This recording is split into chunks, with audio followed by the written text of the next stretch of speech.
7월 19일 살아계신 하나님 말씀 시편 30편 1절부터 12절 말씀으로 병석에 누웠을 때라는 제 말씀드립니다. 우리가 병에 걸리게 되면 누우면 안 됩니다. 누우면 못 일어나요.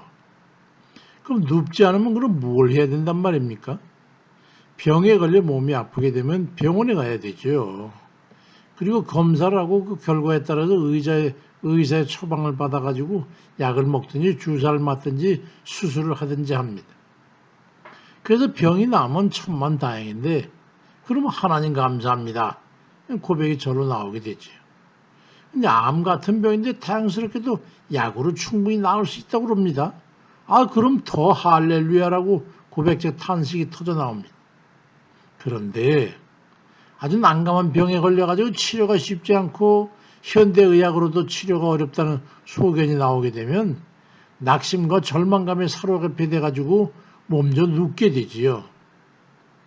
예수님 당시도 그렇게 세상 의술로 어떻게 좀 해볼까 해가지고 이것저것 찾아다니다 있는 재산 다 허비하고 이제 다 틀렸다고 여기고 절망에 빠졌을 때에 예수 그리스도라고 하는 이가 세상에 왔다고 하는 그런 소식을 듣게 돼가지고 그를 만나면 해결될까 해서 원근각처에서 그를 찾아왔습니다.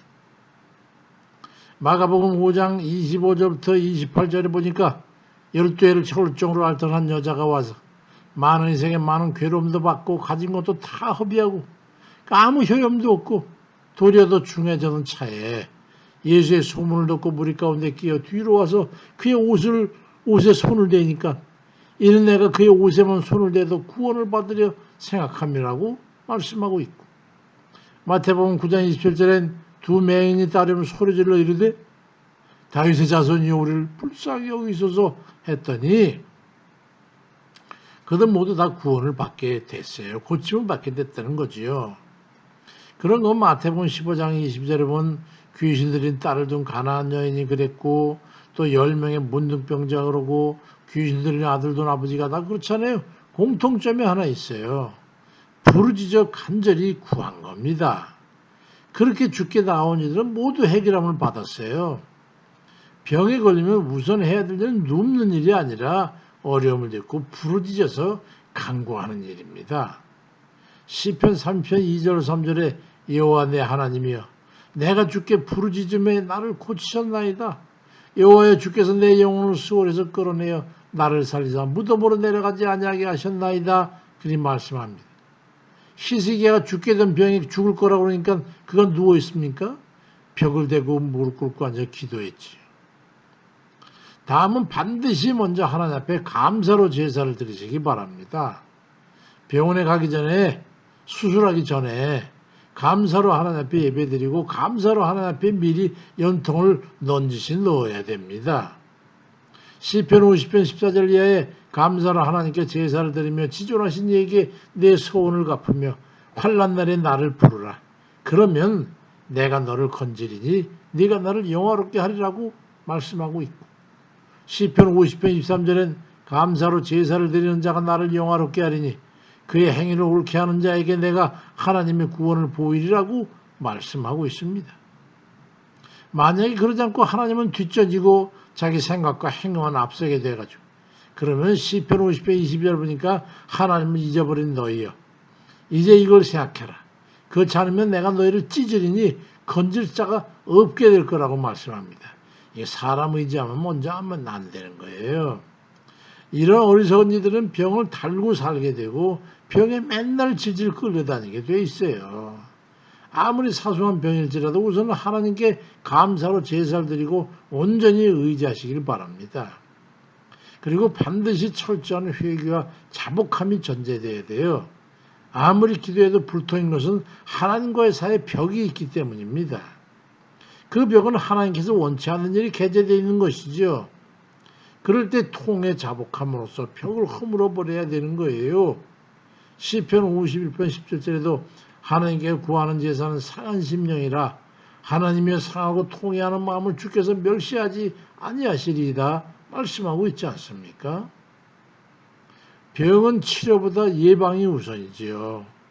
소 잃고 요양권 고치는 것보다 미리 단도리를 잘하는 게 중요한 겁니다. 그런 사람은 살아가는 방식이 달라요.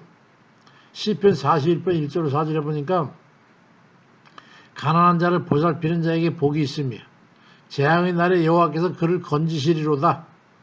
여호와께서 그를 지키사 살게 하시리니 여호와께서 그를 병상에서 붙드시고 그가 누워있을 때마다 그의 병을 고쳐주시나이다. 내가 말하기를 여호와여 내게 의뢰를 베푸소서 나를 고치소서 하였나이다 말씀하고 있어. 예방약으로서 가장 강력한 게 바로 구제와 나눔입니다. 평소에 꾸준히 해보세요. 병이 없어요. 병이 나도 잘 금방 고쳐져요. 어려운 이들과 나누고 도움이 필요한 이들에게 도움을 주고 항상 다른 이에게 손을 펴는 그런 삶을 평소에 살아가는 이들은요. 병에 걸려도 치료와 해결이 수월합니다. 침 한 방에 이빨 아픈 것도 괜찮아져요. 치료가 속해서 금방 낫게 되는 거예요. 같은 병에 걸려도 어떤 이는 모진 고통을 당하고 어떤 이는 장수하게 되는 겁니다. 감사 없고 나누기 부족하고 인색한 사람은 앓는 병도 가지각색이에요. 그것도 아주 난해한 병에 걸려서 고생한 걸 보게 됩니다. 그때라도 늦지 않습니다.